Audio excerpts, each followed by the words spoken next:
name is Angela Carr, and I'm the author of the Rose Concordance.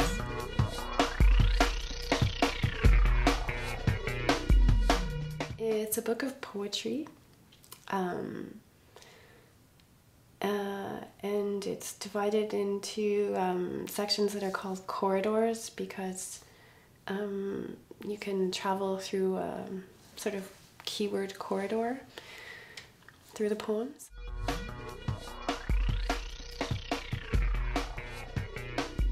About a love of language.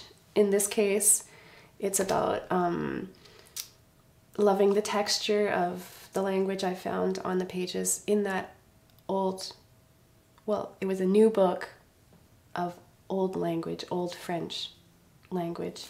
It was about falling in love with both the way the sounds and the shapes of the words before standardized spelling, and with the layout on the page and these big wide open lines, and with all of the space between images because it was disjunctive and yet lyrical. So it was about that. It was about loving that and wanting to somehow... It was an aesthetic thing, you know, wanting to make poems like that. But that's not really... That's a very like writerly answer as to what it's about. I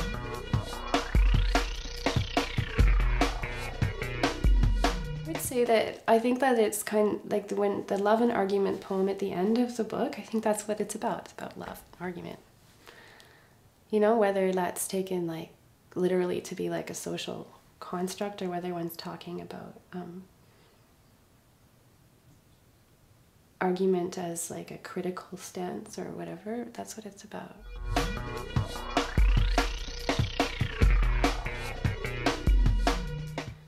Well, the Rose Concordance, the rose refers to the Roman de la Rose, which is the medieval French poem, where the rose is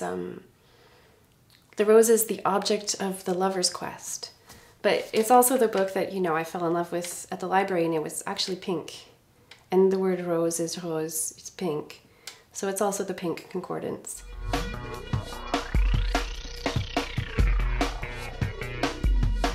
It's a keyword index where all the lines from a literary work are rearranged according to keyword classifications.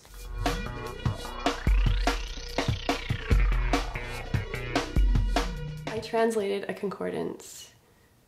Yeah, sort of, because it was in medieval French. Or at least I started translating it, and then my friend said, "This is funny, you should do more." So I did more.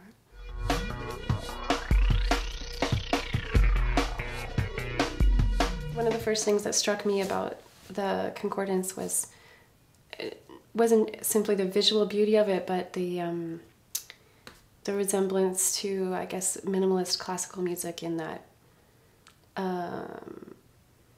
there was this old poetic music being resampled, and there was a lot of repetition and subtle shifts and permutations, and yet the bass was this this old meter.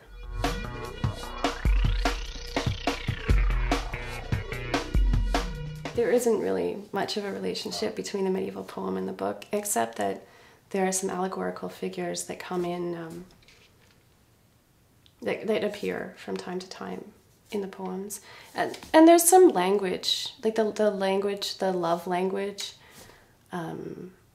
it's all sort of like parodied from the concordance. I mean, from the medieval poem via the concordance.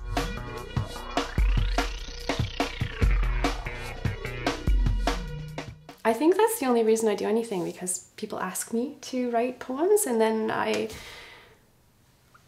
that's what inspires me. So yeah. Interesting. And to some extent, you know, to some extent I'm always doing it, but there's certainly like an aspect of community or the request or something that...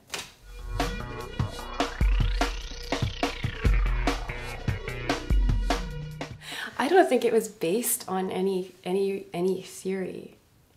You know, And it's funny too, because when I was, when I was at school, I thought about theory and school as being like these sort of schools of thought that one would appropriate or inquire. But, now I just think of theory as being sort of creative writing. A lot of, especially like the French theorists, they're brilliant writers. They're thinking and they're creating text, and I don't know, like how different is that from poetry?